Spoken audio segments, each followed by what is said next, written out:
નમસ્કાર, હું છું માનસી સોની. આપ જોઈ રહ્યા છો TV9. સવારના 10 વાગી રહ્યા છે. મહત્વના સમાચારથી બુલેટિનની શરૂઆત કરવી છે. સુરત ઇન્ટરનેશનલ એરપોર્ટમાં પાણી ટપકતું હોય તેવો વિડીયો વાયરલ થયો છે. દ્રશ્યો આપની સ્ક્રીન પર આવશે. સુરત ઇન્ટરનેશનલ એરપોર્ટમાં પાણી ટપકતા હોવાનો વિડીયો વાયરલ થઈ રહ્યો છે. જૂના ટર્મિનલમાં એરો બ્રિજની લોબી પાસે ડોલ મૂકવાની ફરજ પડી તેવા દ્રશ્યો, અને આ દ્રશ્યો ઇન્ટરનેશનલ એરપોર્ટના છે. બેરિકેડ લગાવી આ એરિયાને હાલમાં તો બંધ કરવામાં આવ્યો છે. જોકે વરસાદે સુરત એરપોર્ટ ખાતે ચાલી રહેલી લાલિયાવાડીની પોલ હવે ખોલી કાઢી છે. એરપોર્ટમાં દર વર્ષે મેન્ટેનન્સની કામગીરી કરવામાં આવતી હોય છે, છતાં પણ આ પ્રકારની પરિસ્થિતિ વરસાદમાં સર્જાય તો સ્વાભાવિક છે કે સવાલો તો ઉઠવાના જ છે.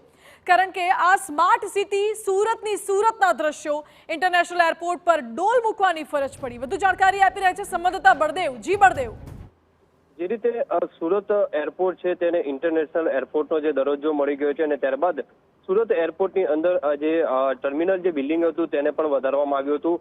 અને હમણાં જ હજી તો થોડા સમય પહેલા જ આ ટર્મિનલ બિલ્ડિંગ છે તે નવું બનાવવામાં આવ્યું હતું. ત્યારે સુરત એરપોર્ટ ઓથોરિટીની જે ભ્રષ્ટાચારની જે છત છે તે ડોલ મૂકવી પડી તે રીતના દ્રશ્યો સામે આવ્યા છે. જે વિડીયો વાયરલ થયો છે, વિડીયોની અંદર સ્પષ્ટપણે જોવા મળી રહ્યું છે કે જે કેટલીક જગ્યાએ જે વરસાદી જે પાણી પડી રહ્યા છે ત્યારે તેના કારણે માત્ર એક બે નહીં પણ 5 જગ્યાએ જે પ્લાસ્ટિકની ડોલો છે જે પાણી ટપકતું હોવાના કારણે તે મૂકવામાં આવી છે.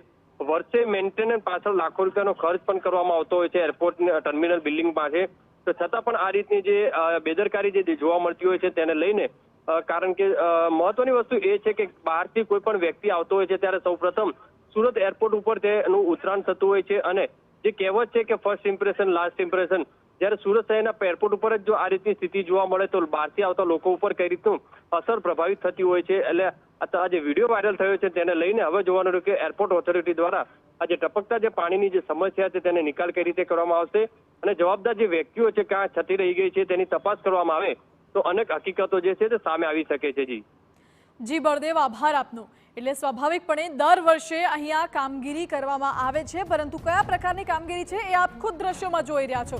શું કામગીરીમાં ભ્રષ્ટાચાર થયું છે કે કેમ તેવા આક્ષેપો અને સવાલો પણ થઈ રહ્યા છે. હાલમાં તો આ એરિયામાં પાણી ટપકે છે એટલે ડોલ મૂકી દેવામાં આવી છે અને આ એરિયાને બંધ કરી દેવામાં આવ્યો છે, બેરિકેડ મૂકી દેવામાં આવ્યા છે. દર વર્ષે મેન્ટેનન્સની કામગીરી થાય છે, તો શું આવી મેન્ટેનન્સની કામગીરી થતી હશે ઇન્ટરનેશનલ એરપોર્ટમાં?